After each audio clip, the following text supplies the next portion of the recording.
میرے امام نے جب خلافت سپرد کر دی تو آپ نے چاہا میں موصل میں رکوں.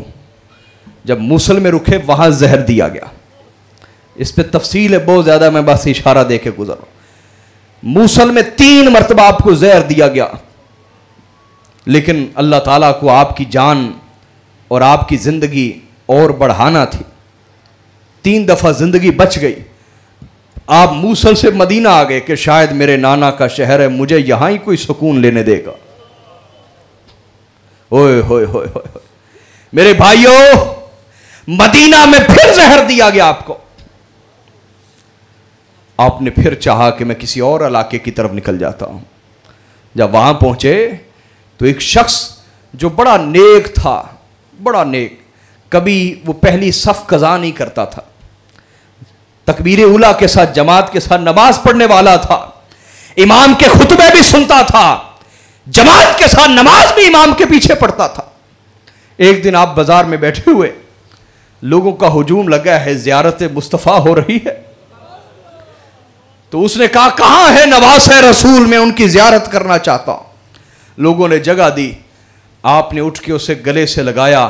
اس نے اپنی کھونٹی میں, جو ڈنڈا تھا ہاتھ میں عصا کھونٹی, اس میں زہر بھرا ہوا تھا, امام کے پاؤں پہ رکھ کے دبایا, جس سے زہر مبارک پاؤں اور ٹانگ میں پھیل گیا. آپ پھر شدید بیماری کی اور تکلیف کی حالت میں چلے گئے. وہاں سے نکلے, دوبارہ پھر مدینہ آئے. مدینہ میں آپ کو پھر زہر دیا گیا. جب زہر دیا گیا تو اپنے نانا کی قبر پہ آ گئے. کہا نانا جان, یہ مدینہ آپ نے بسایا تھا نا, یہ مدینہ آپ نے آباد کیا تھا, لیکن یہاں ہر ایک کو امن سے رہنے کی اجازت ہے اور آپ کے بچوں کو یہاں امن سے رہنے کی اجازت نہیں. میں جہاں جاتا ہوں زہر دیا جاتا. آپ کو پسینہ آیا, الٹیاں آئیں, جس سے زہر کا اثر جاتا رہا. 7ویں مرتبہ پھر آپ کو مدینے میں زہر دیا گیا, جس سے جگر مبارک کے ٹکڑے ہو کے الٹیوں کے ساتھ باہر آتے تھے. لیکن یہ نبی کا گھرانہ, یہ کیسا گھرانہ ہے جنہیں ہم پہچان ہی نہ سکے آج تک. ان کا حق دینا تو بڑی دور کی بات ہے. میرے امام نے فرمایا, میرے امام نے فرمایا بھائی حسین, مجھے 7 مرتبہ زہر دیا گیا, لیکن جو آج زہر دیا گیا, اتنا شدید زہر مجھے کبھی نہیں دیا گیا. مجھے لگتا ہے میرا آخری وقت آ گیا, میرے اہل بیت جمع ہو, میں ان سے ملنا چاہتا ہوں. ملے اور وصیت فرمائی. کہا میری وجہ سے کسی کو قتل نہ کرنا, میری وجہ سے کسی کو قتل نہ کرنا.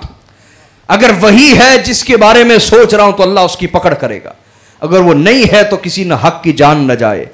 پھر فرمایا ام المومنین سیدہ عائشہ سے کہنا میں اپنے نانا کے ساتھ دفن ہونا چاہتا ہوں, نانا کے ساتھ دفن ہونا چاہتا. ان سے اجازت لیں. اجازت لی گئی, انہوں نے اجازت دے دی اور فرمایا اگر میرے جنازے پہ کوئی ہنگامہ ہو تو پھر مجھے عام مسلمانوں کے ساتھ دفن کر دینا. اور وہی ہوا جو امام حسن سوچ رہے تھے. جب جنازہ اٹھایا گیا, مروان جیسے لعین نے تیر چلایا اور تلواریں اٹھا لی. کہا ہم حسن کو کبھی بھی رسول اللہ کے ساتھ دفن نہیں ہونے دیں گے. لوگوں نے لاکھ سمجھایا, اس نے کہا کبھی ایسا نہیں ہوگا. امام حسین نے تلواریں نکال لی, بنو ہاشم نے نکال لی, لیکن حضرت ابو ہریرہ نے عرض کی کہ امام نے فرمایا تھا اگر میرے جنازے پر یہ ہنگامہ کریں کلمہ پڑھنے والے میرے جنازے پر ہنگامہ کریں, نبی کے بیٹے کے جنازے پر, پھر مجھے عام مسلمانوں کے ساتھ دفنا دینا. حاضرین, ہم نے اپنی نبی کی اولاد کے ساتھ کیا کیا ہے؟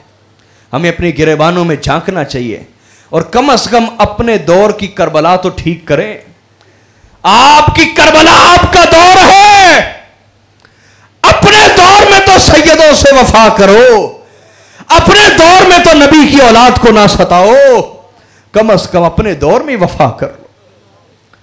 جب امام کو دفنا دیا گیا, کوئی اتنا بھی بغض رکھتا ہے, ایک شخص امام کی قبر پہ آیا اور امام کی قبر پہ پیشاب کر دیا. کوئی اتنا بھی بغض رکھتا ہے, ہوئے ہوئے ہوئے. اور دوسری طرف وہ حسین سید الشہداء, حسین سید الشہداء. یہ تاریخی حقائق ہیں, یہ حدیث کی کتب ہیں. میں کمزور بات نہیں عرض کرتا کبھی بھی.